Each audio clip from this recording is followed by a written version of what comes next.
എടാ ഇവർക്ക് 15 വയസ്സുള്ളൂ. 15 വയസ്സുള്ള ഒരു കുട്ടിയാണ് നമ്മൾ ഈ ഓൺലൈൻ പ്ലാറ്റ്ഫോമിൽ പേജ് നടത്തിയിട്ട് ഈ കിട്ടാത്ത സംഭവം എനിക്ക് എത്തിച്ചു തന്നത്. ഇതുകൂടെയായിട്ട്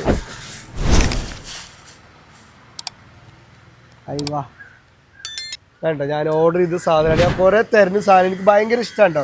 കാരണം ഇങ്ങനെ ഓരോ എനിക്ക് ഡെലിവറി തന്നു. ഞാൻ അവനെ കാണണം എന്ന് പറഞ്ഞപ്പോൾ ജസ്റ്റ് അവൻ വന്നാണ്. ഇതാണ്ട് ഷൂ പക്ക ക്വാളിറ്റി ഉള്ള സാധനം ഞാൻ ഇട്ട് കാണിച്ചതാണ് അല്ലേ. എത്ര റേറ്റ് വരുന്നത്?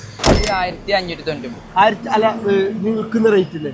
1500. എടാ 1599 ചാത്തനല്ല, ഫസ്റ്റ് കോപ്പി സാധനം. ഞാൻ വിചാരിച്ചത് ഭയങ്കര വെയിറ്റ് ഒക്കെ ആയിട്ടുള്ളൊരു സാധനമായിരിക്കും, പക്ഷെ അങ്ങനെ ഒന്നല്ല കേട്ടോ. നല്ല വെയിറ്റ്ലെസ് ആണ്, നല്ല ക്വാളിറ്റി ഉള്ള സാധനമാണ്. എടാ മച്ചും കൂടി വാ അടുത്തേക്ക്. അതായത് എടാ ഇവർക്ക് 15 വയസ്സുള്ളൂ. ഞങ്ങളൊക്കെ ഉണ്ടല്ലോ 15 വയസ്സിൽ യാതൊരു പണിയില്ലാണ്ട് തെണ്ടി തിരിഞ്ഞ് നടക്കണം. ഈ ടൈമിലാണ് ഈ ചെറിയ പ്രായത്തിൽ ഓനൊരു ബിസിനസ്സിലേക്ക് കടന്നത്. നിങ്ങൾ അവരെ സപ്പോർട്ട് ചെയ്യണം. അവരുടെ പേജ് കയറി നോക്കണം. അടിപൊളി പേജാണ്. ഈ പേജ് മാനേജ് ചെയ്യില്ല, ഇതേപോലെ തന്നെ മാനേജ് ചെയ്യണം. കസ്റ്റമർ സർവീസ് അടിപൊളിയായിട്ട് കൊടുക്കണം, പക്കയായിട്ട് സർവീസ് ചെയ്യണം. എന്നാ ചോദിച്ചേക്കും ആര് മെസ്സേജ് അയച്ചാലും കറക്റ്റ് റിപ്ലൈ കൊടുക്കണം കേട്ടോ. അതിൻ്റെ അടിയിൽ കൂടെ പഠിക്കും വേണം, രണ്ടും നടക്കണം. അടിപൊളിയല്ലേ?